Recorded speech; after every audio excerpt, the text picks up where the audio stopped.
Good day, everyone. It's Peter Dunn, Pete the Planner, host of the Pete the Planner Show. So good to be with you live on Facebook, live on YouTube, live on MySpace. We are everywhere. Hello, Dame. Hello, Pete. I don't know if we're on any of those things, but it's good to be with you. Have you had a good week, my friend? It has been a week to remember. It has certainly been a week to remember. Welcome to all of our regulars. Thanks for joining us. Thanks for taking a little bit of time out of your Friday to learn about your financial life. And Dame, I think this week's show is diverse, to say the least. We've got some fun things. We've got, what do we got? We got gas prices. Are they really that bad? Then we've got gambler's fallacy. Mm-hmm. And then speaking of gambling, we're going to talk about Calvin Ridley's NFL suspension for gambling and what an interesting slippery slope that is for lots of different reasons. And then biggest waste of money of the week and the news. Brittany, good morning to you on Facebook Live. A snowy morning from northern Indiana. That's what Dame said. Yeah, it is. It's a dusting here. I wore a fashion boot this morning, and so hopefully it doesn't get too slippery on the sidewalk outside of the office, right, Dave? You've got some fashion camo going on that shirt, don't you? I've got a whole look. I'm serving looks today, sort of like a situation. I don't know. Okay. Can you see? Yeah, I don't know.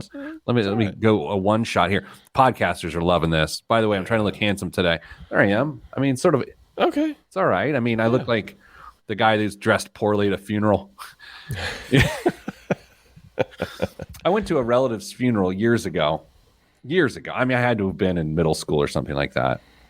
And then the other side, the other side of the family you don't know shows up. And there was a dude in a Canadian tuxedo, straight denim suit. Mm-hmm. And I just remember thinking, this is different than what I'm used to. And I liked it. And I'm looking at this jacket I'm wearing, which is not denim, but it reminds me of that other guy's Canadian tuxedo. Yeah. Hey, can we talk about the lyrics scrolling the bottom real quick? Sure. What do you got? Have you watched the new the reboot of Bel Air? So yes, let's do this. So every week now here on the show, I scroll some of my favorite rap lyrics at the bottom of the screen. Today I'm scrolling Fresh Prince of Bel Air soundtrack. Dame, have you watched Bel Air? I haven't watched any of the new stuff. Okay, I've watched the whole season and I'm ready to give you a report. See, before you get into it, I have seen numbers of people say that they don't care for it because it diverges so drastically from the vibe of the first. Okay, so here is my expert opinion. First of all, I want to say that Fresh Prince of Bel Air was one of my favorite shows of all time. Yeah. And I loved it. This is, in my opinion, the perfect reboot. Really? It is remarkable. And here's why. Because the first show is a fish out of water story, right? Like the first show.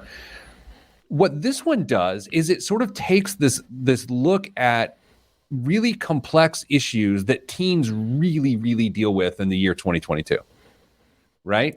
Yeah. And so I don't want to ruin the show for anyone, but whereas Carlton in the first show was sort of like what do you call him? Kind of a nerdy guy, sort of goofy, and Mr. Goody Two Shoes. Oh, they take a different approach with Carlton in the second show. And the lyrics of Fresh Prince of Bel Air, it's when got in a fight in the playground in West Philly or whatever. Oh, that's escalated too as to what really happened and got him out there. The Uncle Phil character is amazing. The best choice in the entire. And then Hillary, remember Hillary? Yeah. Is an Instagram influencer, of course, which is brilliant. Yeah. Jeffrey, the butler, best choice. What? You said Uncle Phil was the best choice. No. Well, Uncle Phil's the best choice for Uncle Phil. Jeffrey is the best character choice of like what they did with him. They made him this like fixer, like this guy, like this body man that takes care of stuff for Uncle Phil. Didn't see that coming. Gosh. It is. Oh, by the way, you cannot watch the show with your kids. It's incredibly profane. Incredibly profane. I have to pause it. My kids the other day were like, why do you, every time we walk in the room, you pause the TV? Like, what are you watching? And I'm like, that's a fair point. I'm watching things that you can't. But Dame, 5 out of 5 Peters for that show. Wow. I mean, that's strong rating. I don't know if I'll ever be able to get over Uncle Phil not being Uncle Phil, though. Man, it's such a great show. And the soundtrack is a banger. Did Will Smith re-record the... No. No? There's been no actual Will Smith, the actor, reference other than the character is called Will Smith, but there's no like famous Will Smith things yet. And Jazzy Jeff, DJ Jazzy Jeff, Jazz in the movie, is a Uber driver and a record store owner that lives out there. He's not from Philly. Okay. It's so good. I'm so good. Just in the way I love Cobra Kai, I also love. Should we do a radio show? Yeah, we probably ought. We had a pre-show discussion about this, the radio show, and we're not doing the radio show. I would have known that you were going to scroll these lyrics, we could have covered that in the pre-show and totally skipped this. Highly recommend Bel Air on Peacock Plus. Okay. Dame in 3. Oh, I got to get ready for this. Hold on. Boy, what a loser he is today. And by he, I mean me. Oh. Being a little too hard on myself. Yeah. Okay, here we go. Okay.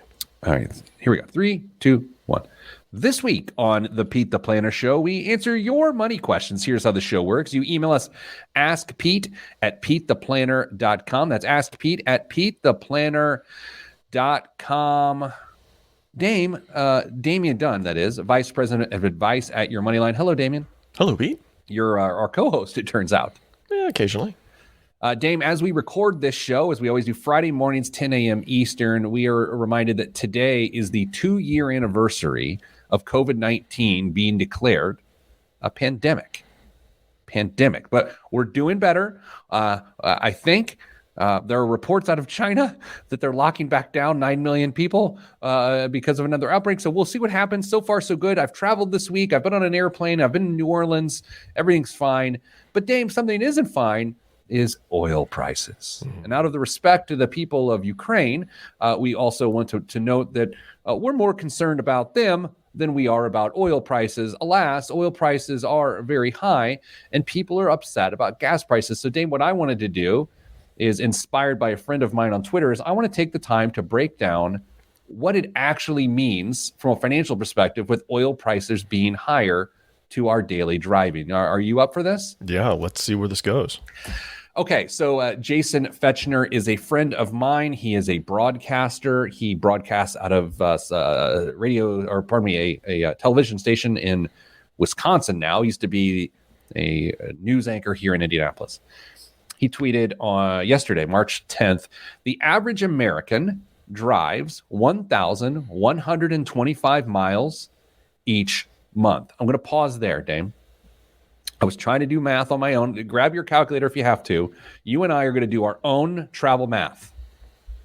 I have a 6-mile commute it's true, 6-mile commute.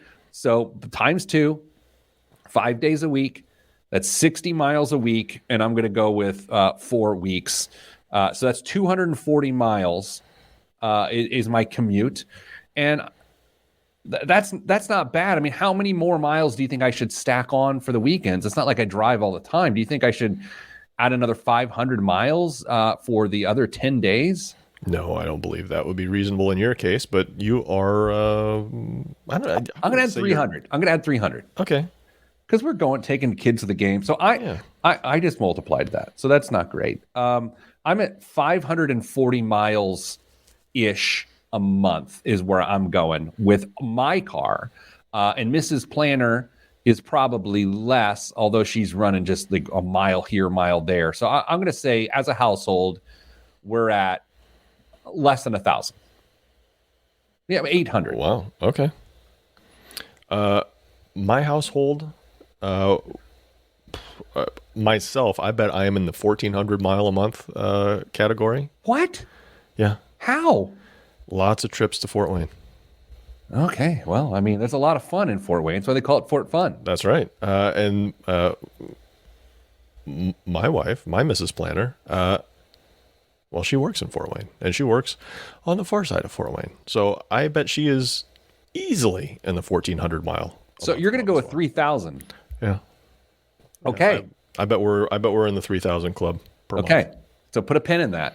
I'm at 800. Got it. The average American drives 1,125 miles each month. I guess you are each independently Americans, though, right? So if we're talking about each American, so it's fine, still holds up. And according to the EPA, the average fuel efficiency of a vehicle is 24.9 miles per gallon. Okay, so this is where I have to step in, even on my car. I'm not getting 24.9 miles a gallon. I'm probably getting 21. What do you think you guys are getting? I am around 17 and a half or 18. Okay. And the other vehicle is probably 23, 24 okay. maybe. Yeah, Mrs. Planner is probably 24, 25. Okay. So with gas up 84 cents in the last month on average, and this is saying the average gallon of gas right now, according to AAA, is $4.32 a gallon. Okay. That means the current price spike that we're in the midst of in the last 30 days has cost the average American $37.95 in the last 30 days. Now this is a really interesting point to discuss, and I really, really like this. Mm-hmm. What we are not saying in any way, shape, or form is that if $37.95 is your reality, that is your price increase. If that's if that's what is the reality for you, we're not saying that if that is hard for you, that we're dismissive of that concern. We are 100% not saying that. So I will now speak for myself. There are a lot of problems in this world, and there are a lot of indirect costs with fuel prices being so high. But the direct costs on my life being, based on my math, less than $37.95, I'm not going to spend any time being aggravated by that or leveraging it to push my own narrative as to what's going on in the world, and I will speak for myself. I just had a very similar thought sitting in line for gasoline earlier this week because I typically go to a big discount place to buy my gasoline. Costco. Close. Sam's Club. There you go. No free ads. Okay. I thought, really, how much is this costing me? And once I did the math, and I have to say I was rather embarrassed that I was so concerned about gas prices when I could easily skip a couple donuts and make up for the difference in price at that point. So, yeah, there is sticker shock, and nobody wants to feel like they're paying more than they have to in anything. But we use gasoline so often; it's so important to our lives that when we see those incremental costs climb, it has a very profound effect on our psyches, and it starts to cascade into other areas of our spending and our just awareness of our finances. So it's interesting to see that when prices go up, people also start to modify their spending in other areas. They all of a sudden become very aware of where money is going. And that's a horrible way to get to that point in your life, but it's not the worst thing either. Yeah, what I find fascinating about this, and of course, we always end up towing the line of talking politics, and that's not the intent here. But I will note, anytime there's this cultural movement of, oh my gosh, this is so terrible, it's important to look at the numbers. Like it is important to look at the numbers, how it really affects you. Now, we have not talked about indirect costs, like how will delivery of Amazon items go up and where, however you shop and those things. But I would say on the surface, in the last 30 days, the spike of in oil prices has not had a significant impact on the average American. And so it's with that I say, let's make sure that we contextualize the news a little bit better than most people do. I think this show is meant to be a little bit smarter, just a little bit smarter. And so I'm willing to say So far, not a tremendously big deal for the average American. However, keeping our eye on it, because if we stay on this pace for another 30 days, you're approaching $100 a month. And I have to say, I think that is problematic for a lot of people. Yeah, the math starts to change at some point, but the one overlooked fact I think we can all rally around is high gas prices bring people together as something to complain about, as one voice, and it's a unifier, not a divider. Well, I think where it gets, and this is my final point, and before we go to break, where it gets divisive is who you blame. Right? Yeah. Now, I'm going to make a point because this has been bothering me for a year. For 1 year, it's been bothering me. If you want to blame the president for gas prices, awesome, fantastic. I don't really care. That's good. That's awesome. What I am really bothered by are the "I did this" stickers that people put on gas pumps. Why? Because that's someone's business that you're defacing, that they have to scrape off the sticker. And I mean, I just have a problem with that. Like, is it a funny joke? Maybe. Is it true? Maybe. Is it vandalism? Absolutely. And it bothers me. Coming up after the break, more of me whining. I'm Pete the Planner. Boy, I missed that by 4 seconds. That bothers me. You know how I get. I get weird about certain things. Like that bothers me so much. It's arguably funny, even though I may or may not disagree with the basis of the argument. Right. But if it was a magnet, I wouldn't have a problem with it. Right. Or, a peel and stick where, just like a little vinyl decal that you can take and replace somewhere else. And I mean, that'd be kind of fun to be able to just place those all over the place and different areas. Yeah. I mean, it's still littering at that point, but you're not making some person making $10 an hour go out there and scrape the sticker off because that's their job. I just find that to be just incredibly disrespectful. Is it littering if it never hits the ground? Maybe that's the real question here. That is the real question. I don't know the answer to that. Okay, how about this? Someone places a flyer in your windshield and it's under the windshield wiper. That's not littering, but if you drive away and the flyer flies off, who littered? Did they litter or did you litter? Yeah. Oh, until we figure this out, we'll never get back to the moon. We're going to need an attorney. Do you ever wonder the first person to just sit around? I mean, wherever this was, we're in the world, whatever time frame, that just said, we should go to the moon. Can you imagine that? Someone said it first in a serious way. Someone probably like, oh, I wonder if there's cheese. But some other person was like, we should go to the moon. When do you think that thought actually had to happen? I don't know. Because if you haven't even flown, across the ground, could you really even dream to go to the moon at that point? Oh, that's a great question. This is going to get deep. Well, yeah. Okay. This is super interesting.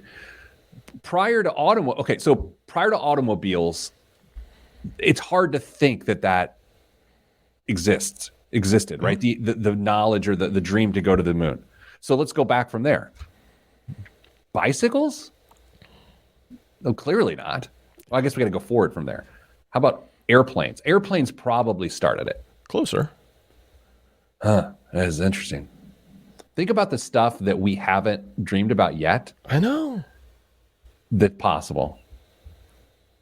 I feel like we should have a eating bag of Cheetos. Exactly. And but that's not really my thing either. Live from Colorado. I was in New Orleans this past week. I'm not a weed guy. But I also don't care, right? If that's your thing, fantastic. I don't really care. Wow. Every major city in America just smells like weed now. I was in Chicago 2 weeks ago and you just walk around and it smells like weed. New Orleans, holy moly, it smells like weed every step of being outdoors. It probably masks other odors that you might find offensive as well, though. Yeah. It was a good time in New Orleans. It's New Orleans. I'm a big food guy. I like a good cocktail. So that's, in my wheelhouse. I don't like fun, though. And it's a place to have fun. And I'm not interested in that. Do you know I've never been there? That doesn't surprise me. And I say that respectfully. Yeah, no, I'd see it. Places. You're not a huge food guy, though, either. No, I'm not. Yeah. I ate a lot of food, Damien. Can I list the New Orleans foods that I had within a 48-hour period? Oh, this will be great. Please No, do. please don't send this clip to anyone I may or may not be married to.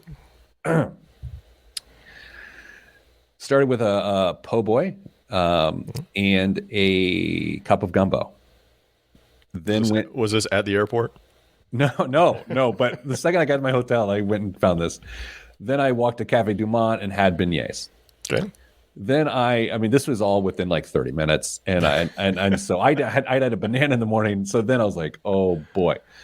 So then I went and had a cocktail at a random bar, and then I had shrimp and grits for dinner, and the restaurant brought out pork rinds, homemade crackling. So then there was that. I'm going to actually stop. This is day one, and I just thought about day two is so. We got to go. We got to get it. Oh, we got to get it moving. Not because we have other things to do, because we're just talking too much. Dane, what am I doing? 3, 2, 1. Back on the Pete the Planner show. Dane, I don't know if you know this, but there is something in the financial world specific to investing called the gambler's fallacy. And we try to improve people's financial lives and their investing styles and skills. We have to have a conversation about the gambler's fallacy. And I'm hoping you can take us down a path as to what it is, why it matters, and why it is so darn common, and why it also helped me help my friend lose hundreds of dollars in Vegas back when we were in college. So you begin. Yeah, so our brain is really, really good at finding patterns and things that may exist, that usually do exist, but our brain works against us sometimes and just extrapolates that and says, well, I've recognized that pattern. Here's what's going to happen next. Sometimes it does, sometimes it doesn't. The gambler's fallacy says, imagine, if you will, a coin that's flipped 10 times in a row and gets heads every time. Gambler's fallacy says, I've recognized a pattern, and there's no way that pattern holds up. It's going to be tails. It has to be tails this time. Well, it doesn't have to be tails. It's 50-50 shot. It could be another string of 10 heads, because the previous 10 results they don't influence the next result.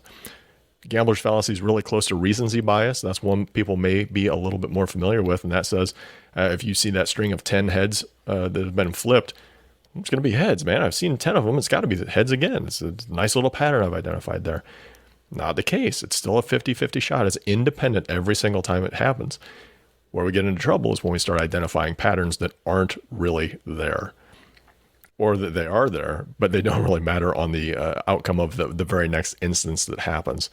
In investing, that can get you into a lot of trouble, right, Pete? No, it absolutely can. I mean, from day traders who are just trying to figure things out to even looking at like crypto markets, the person who wants to start out investing. And so they say, oh, well, crypto's been down 8% this week and it's got to go back up. Mm-hmm. See that a lot. Now, Dame, I sort of first learned about this. My friend and I in college, we were 21. He was going to school out at University of Redlands, and I think San Bernardino, California, I want to say, maybe. So he and I cross-country road trip. I mean, the ultimate college bro road trip, swung through Vegas, because why would you not do that? Yeah. So we went gambling. I believe we were at Circus. And he had this theory that his dad shared with him of how to play roulette, and it was a foolproof strategy. I am all in. I had my own strategy that failed miserably as well. Let's compare. Okay, so here's the strategy. You only bet on even, odd, or black or red. That's it. So it's either black or red, or even or odd, or both. Like, right, you can bet on both things. And here's how it works. You place a bet of $20 on black. Okay. Mm-hmm. And if you win, you win. It's fantastic. If you lose, then you place $40 on black. And if you lose, you place $80 on black. Mm-hmm. And if you lose, you place $160 on black. And so this is what we did. Of course, I think we started at $5 because we were broke college kids. And it worked until it doesn't work. Yeah. And the dumbest part about it is inevitably it'll hit 0 or double 0 depending on what's on the wheel. And then you think to yourself, because you're an idiot, oh, now it starts back over.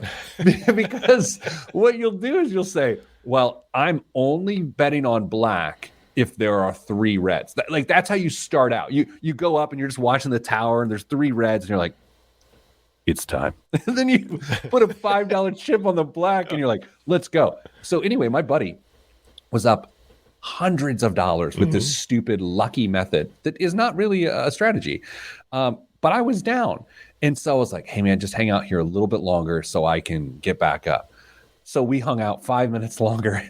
He cut his winnings in half and I got close to even. But is that your methodology of sucking at roulette as well? Really close. It involves betting on thirds of the numbers instead of just the colors or the even odds, but very similar. You except in this case, you pick 2/3, knowing one of them is a guaranteed loser, but you're trying to cut your odds down or increase your odds by eliminating a certain section of that table. And the math still doesn't work. The house still wins because people really enjoy those free drinks that they keep shoving in front of your face and spending money and losing money eventually. Last week we talked a little bit about the herd mentality and people, doing. It's like crypto. We bring in crypto all the time, but it's just such a great example of how people are reacting psychologically to investments. Everyone's running towards crypto. So, a person taking advantage of the herd mentality would say, well, I'm going to stay out of crypto, or I'm going to sell because everyone's running that way. Now, when you combine that with the gambler's fallacy or recency bias, it gets pretty interesting because what you'll say is, okay, gas prices are going up. Gas prices are going up. They've got to go down, right? You trick yourselves into these little arbitrary time frames in which, well, hey, it's gone up every day for the last 9 days. It's coming down, and there's not necessarily any truth in that. No, trying to apply this to short-term observations is really, really tricky. When we start looking at bigger time periods, then there's a little bit of data that comes into it that makes it a little more reasonable to make these projections. But you'll notice that every time you see an investment advertised, and frankly, I haven't seen investments advertised on TV in forever. Have you? No, I'm thinking of old Dreyfus commercials. Yeah, Franklin Templeton. I would say I feel like, and I could be wrong. Of course, you see Fidelity commercials. You can't avoid those. I feel like T. Rowe Price. I feel like I've seen those. But what do they say at the end of all of those? Past performance is not indicative of future performance. Exactly. Yeah. So it's even if you have a lot of data and a lot of history and a lot of background to try and make your maybe a reasonable assumption on what's going to happen in the future, you can't. It's a educated guess at best at that point. Yeah, it's interesting too. And next segment, we're actually talking about actual gambling and how it got one individual in pretty big trouble. If you've got people gambling in a more normalized way now, which millions and millions and millions of people gamble on a daily basis because of apps, it's not out of the realm of possibility or feasibility for those people to have similar investment habits, styles, and thoughts. And so that's why we bring this stuff up, is because if you're looking for patterns where there are not actual patterns, you're seeing ghosts. Yeah, it's just so interesting. The human mind is an amazing creature, and it will lead you astray just as often as it gives you insight to whatever you're trying to find. All right, so here's what we're going to do after the break. We're going to talk about one of the more interesting stories to come across the sports world in a long time, and that's saying a lot because there's a lot of interesting stories out there. Wide receiver for the Atlanta Falcons, Calvin Ridley, was recently suspended for an entire year. I believe he's the 5th player ever to be suspended for gambling, banned for gambling in the NFL. So we're going to talk about the particulars of this because it's pretty fascinating. It's a really slippery slope. sports gambling, and for a very particular reason. Because if you fix a game and then money changes hands, and it's a horrible thing. There was that old scandal. I believe it was at Arizona State. I could be making that up. The point shaving scandal. Yeah. That's the biggest fear, right, in the sports world, that those sorts of things take place. So coming up after the break, we're going to talk the gambler's fallacy into the gambler's bad idea, and why it's going to cost one guy millions of dollars for only gambling $1,500 for his team to win. All that's next. Money, gambling, and fun. Right here on the Pete the Planner Show. I'm Pete the Planner. I don't know if you noticed that, but that outro was 1 minute and 20 seconds. Oh, I saw the wind up when I stopped, and I knew what you were going for. Well done. Man, I don't know if it's well done or just like wasteful air. I didn't give you much of a choice. That was pretty much just throwing it in your lap and saying have fun. It's all right. All right, so let's do this story. I'll try to stay away from my hot takes. Why? I don't know. I don't want to be judgy. Like sometimes I'm not trying to judge anybody. I'm just trying to say, like, it's a slippery slope here, and let's just cover it now. Okay, ready to go? Yep. 3, 2, 1. Back on the Pete the Planner Show. Dame, this week, the National Football League suspended Calvin Ridley, wide receiver from the Atlanta Falcons, for gambling. It is illegal to bet on football if you are a football player, according to the NFL. He did something called a parlay, where it's a series of bets, and if all of those bets hit the way you want, you win a bunch of money. If the parlay falls apart, well, the parlay falls apart. And in fact, I don't actually understand that much about it because it's not my jam. But I will note, part of this wager was that he bet that the Atlanta Falcons, who he was not playing for at the time, because although he was on the team, he stepped away to address mental health concerns, which is a really smart decision, right? Good for him. Got bored, decided to bet on his team to win, and that violated the league's gambling policy, and so he was suspended for a year. So Dame, there's a lot to uncover here. I just would like to start with this. Hearing broadcasters talk about this story, given how many commercials they do for sports gambling, and hearing the league suspend him based on all the money they take from gambling sites, the fact that some professional sports teams now have, I don't even know what they're called, gambling desks, I don't know, in the stadium where people can place bets in the stadium, and this guy gets suspended for gambling. That's pretty thick irony there. Yeah, I mean, there is a very close relationship with professional sports and gambling, and has been arguably for decades and decades, whether it was legal or not. And now, of course, the owners and leagues have found a way to make revenue off of that. And as gambling laws loosen up, everybody's happy. But for some very reasonable reasons, they prohibit their players from gambling on the sport that they participate in. I think that's not that unreasonable to mandate for those players. However, is it really that bad if you're just betting for wins in that point? It's not like you're not playing at that point. Yeah, I mean, right. Betting for wins is interesting because unless you know that someone who's on the injury report is definitely playing, despite the fact that they are listed as doubtful, it shouldn't really matter because you can't shave points. Right. I will note, and this is interesting in how we try to circumnavigate the obvious here. There's a former six-time NBA league champion, former several-time MVP, who took a break in the middle of his career to go play another sport, that then came back. And part of that was speculation that person had a gambling issue that he had to settle up with the league, and that's why he stepped away to go play another sport with a stick.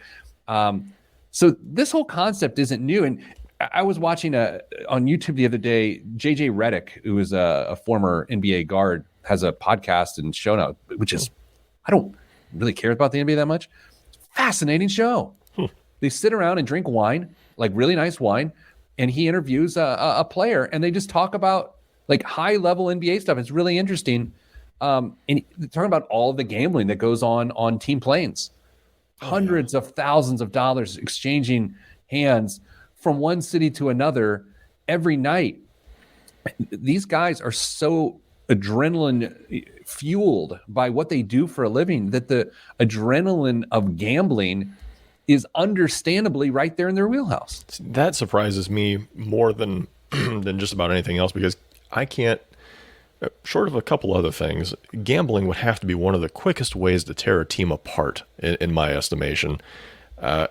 And the fact that it goes on routinely in every sport, but a few of them maybe a little bit more than others, blows my mind that a team would permit such activities to take place. That's it. You make an interesting point about friends or coworkers gambling with each other. So let's paint a picture here. Dame, let's say you and I like to bet the ponies. Sure. Well, I actually can't bet against someone on pony. It's a sports wager, just you and me. You pick the Redskins, right, which is not a team anymore. No. It's the Commanders. Yes. Commandos. I don't know. And I pick the Bulls. It's an inter sport scrimmage here. All right. And let's say the Bulls win. You lose $30,000 to me. Doesn't that impact our relationship? I would, from my point of view. You'd probably be okay with it, though. No, I mean, but if we're 30,000 feet, it definitely impacts our relationship. Oh yeah, yeah. I don't see how there's any way. I mean, I understand these gentlemen have lots and lots of money. 30 grand's still 30 grand, though. I mean, and frankly, maybe it's not even about the money. Maybe it's the fact that you got beat by somebody else, and there's nothing you can do about it, because these guys are hyper competitive. They don't like to lose at all. I can't imagine this does anything for team morale.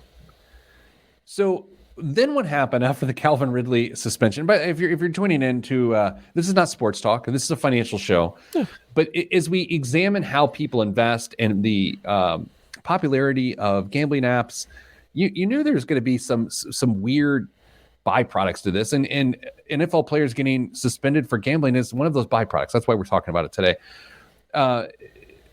Dame, you look at this Calvin Ridley situation and you think, okay, well, what if people put together game film from him in the last few years to see if there was ever a play in which he wasn't giving his full effort, or maybe he made a weird decision that looked through the lens of, wonder if he's point shaving. Lo and behold, within 24 hours of him being suspended, there are clips on the internet that you and I have both seen of him making suboptimal decisions on the field that blow your mind. Yeah, I mean, could he just be a wide receiver or a player who's trying to protect themselves or break a play? Very possible. Totally. But we're not accusing him. We are not accusing him of point shaving. But I say this is what happens. But then what happens when our mind has additional information and is presented with a pattern, which is what those clips show, even though they are cherry picked very clearly. Then we start to put two and two together and say, oh, he might have been point shaving, or he might have been trying to influence the outcome of certain wagers. Yeah. I don't know, man. I will say this. This feels like the tip of the iceberg. Do you know how I think the leagues and the sports books get around this? No, I'm curious. They start They start paying players to publish their bets every week. They don't actually get any monetary reward from it, but they say, you know what? We're going to give you $50,000, and we just want you to make your picks on any given week. In their sport or any sport? I don't. In their sport might be difficult. It wouldn't be able to be on their team, but they could make these. This is what I would pick if I was able to wager money. You know what? I think I'm with you here. I think that makes a lot of sense. Yeah. So if you look through the lens of name, image, likeness in the college sports and how people are now able to profit off of their name, image, or likeness, and appropriately, in my estimation, there's going to be more creative arrangements like this. And I think what you just said makes a ton of sense. That's a brilliant prediction. Yeah, I need to go open a book real quick and patent this idea. what Mrs. Planner and I got talking about was, okay, so both of our sons' initials are TD. So both of our TDs are growing up in a normalized sports gambling culture in which when they just want to watch sports, like any little boy might want to do, if that's their thing, they can't avoid it. They win Terry Bradshaw's money, or this is brought to you by this, or here's my picks. And like for you and I, it was still rather taboo, right? There's the idea of a bookie, there's these sorts of things. What's going to be the impact of kids, our sons' ages, when they're 18 to 22, when they're in college? Like, what was our Joe Camel? Yeah. What is going to happen to them? Because for us, it was Joe Camel. Like Joe Camel was the tip of the iceberg of behavior that led to some horrible outcomes for people getting into tobacco when they could. You wonder if that's going to happen with sports gambling and kids. I hadn't really put that together, but it's got to be a concern. It really does. This is how I know I'm an old guy. I'm sitting here complaining about Joe Camel and sports gambling. Yeah. I've told you earlier in the show, I'm not fun. Coming up after the break, more not fun right here on the Pete the Planner Show. I'm not. I have no problem with it. Yeah, I mean, wear that badge with pride, Pete. I'm going to have fun here in a couple of weeks when I'm fishing in Florida. Oh? On vacation. Oh. Yeah, the Pete the Planner World Tour started back up. I'm going to Houston here in a couple of weeks. Then to Florida for vacation, then Florida for work, then Iowa, then Phoenix, wow, then Utah. Wow. I don't know. Let's hope I don't eat as much. Do you want the second day of eating real quick? Yes. Okay, second day of eating started with a Cajun omelet and a biscuit. Then went to... I think I ate lunch. Then it went to like this plate of ribs and Cajun fries.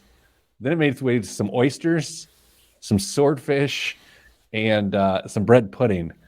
And there was a tremendous amount of cocktails in there as well. Sazeracs, more specifically. Did you do any work, or was this just like one big food coma?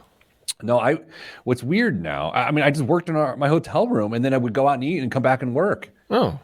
And then, I had a nice dinner, but yeah.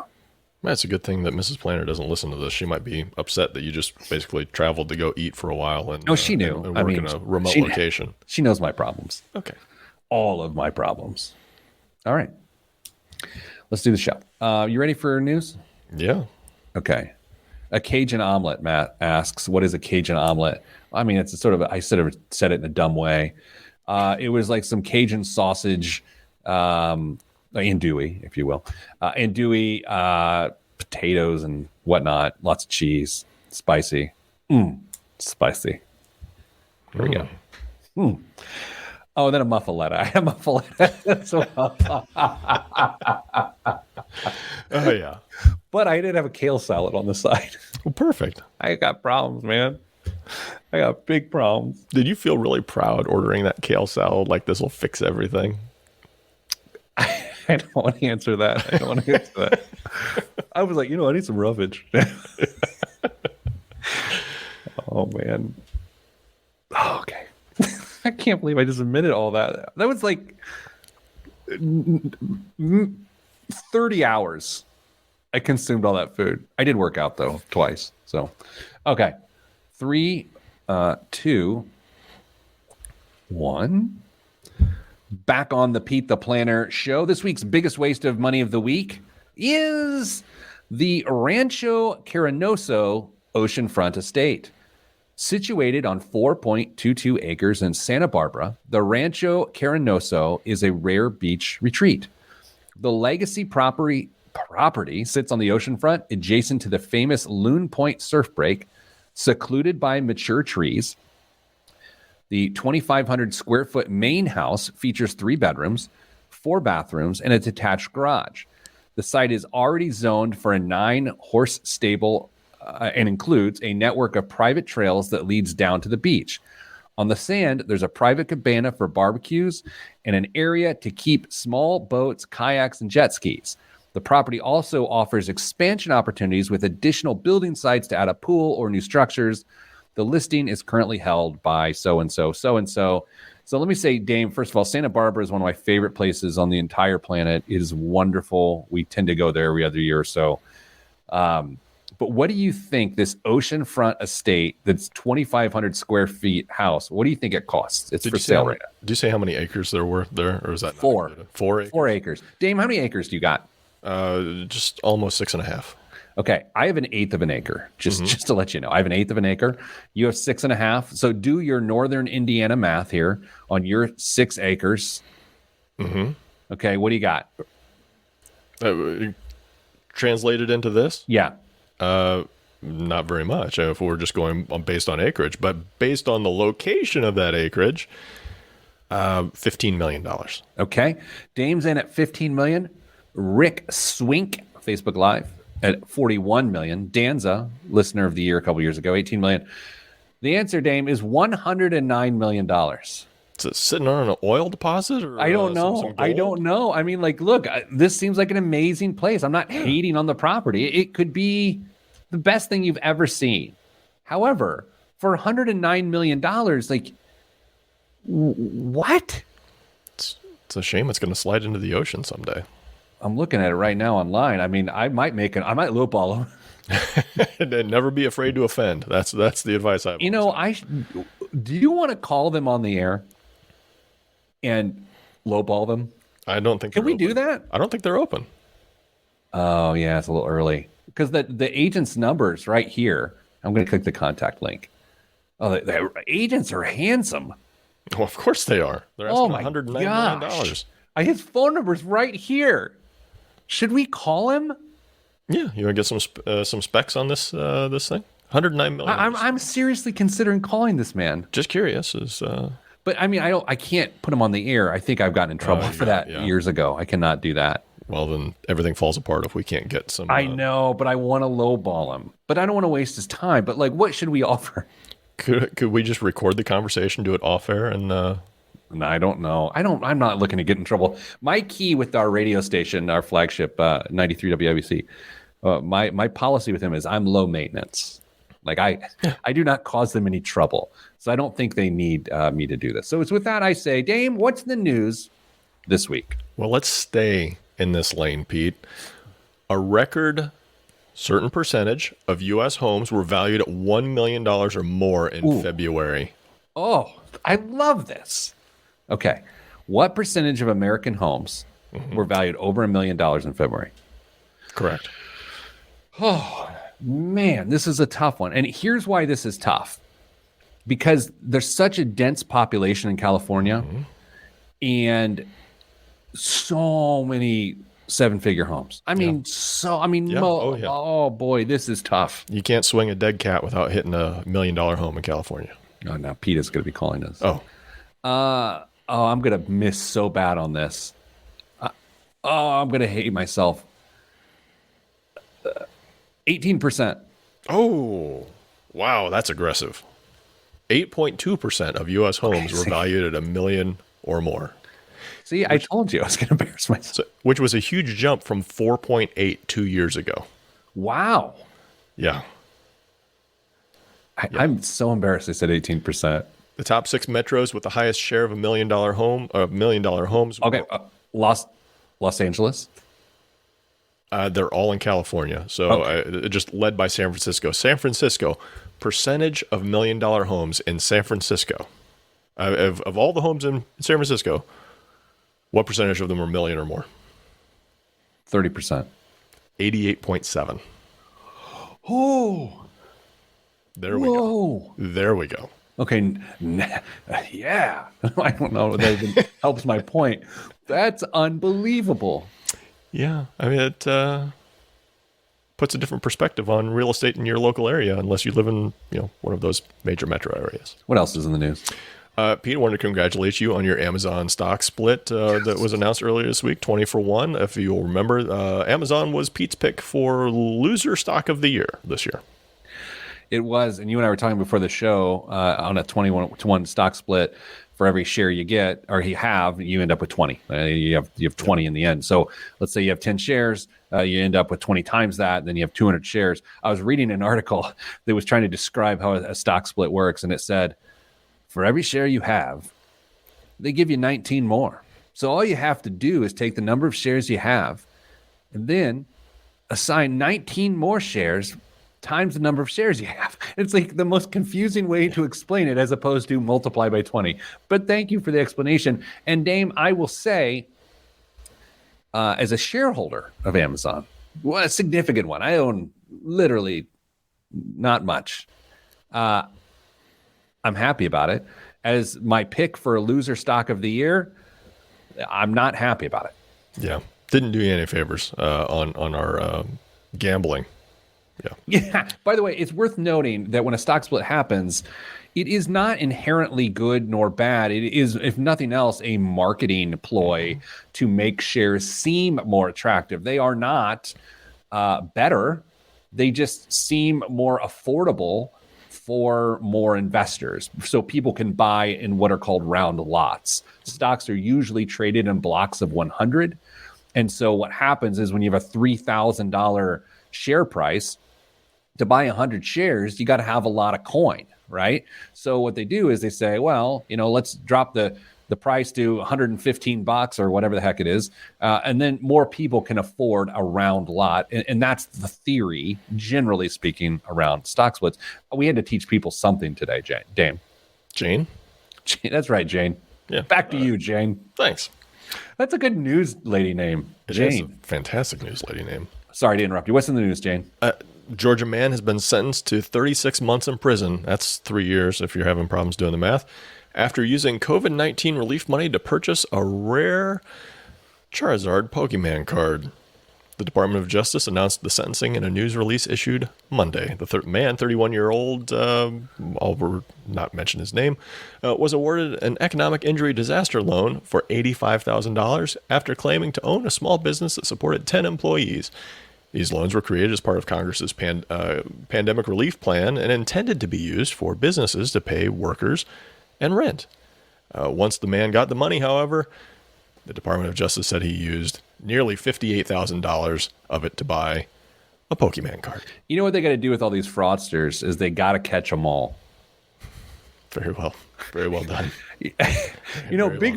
Big Rick Swink makes a point in the Facebook chat here that is super important. Super important. Our bet for worst stock of the year is which would have the biggest decrease in share price.